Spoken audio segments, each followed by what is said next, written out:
Welcome to Audiobook da Morgan. Today's reading is Utz, chapter 27. But before we start, please subscribe on my channel and press the button to activate notifications.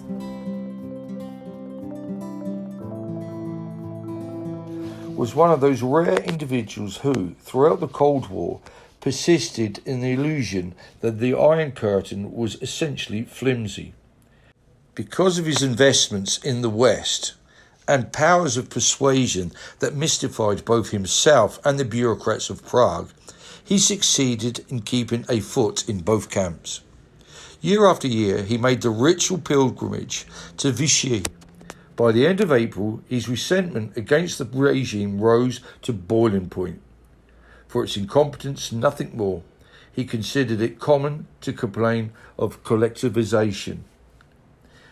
By April 2, he felt acute claustrophobia from having spent the winter months in close proximity to the door and martyr, to say nothing of the boredom, verging on fury, that came from living these months with lifeless porcelain.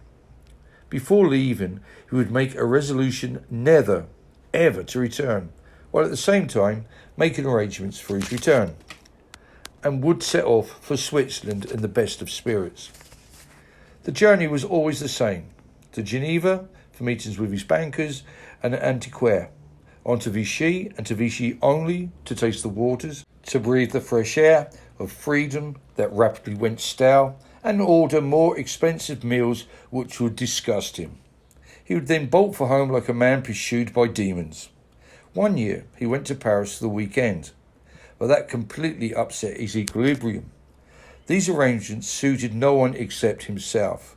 For Marta, his absence was a time of torment, almost of mourning. For the officials who issued his exit visa, men who seriously believed that so incurable a decadent belonged to Vichy, America was some such corrupted place, and who prided themselves on their leniency in letting him go. His return was the act of a madman. It was equally puzzling to a succession of consuls in the French and Swiss embassies, accustomed as they were to think of Czechoslovakia as a country from which people of Utz's standing fled.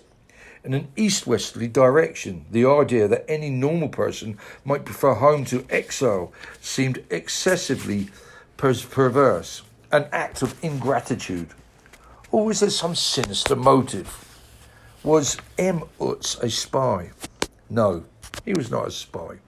As he explained to me in the course of our afternoon stroll, Czechoslovakia was a pleasant place to live, provided one had the possibility of leaving. At the same time, he admitted, with a self-depreciating smile, that his severe case of porcelain collecting prevented him from leaving for good. The collection held him prisoner.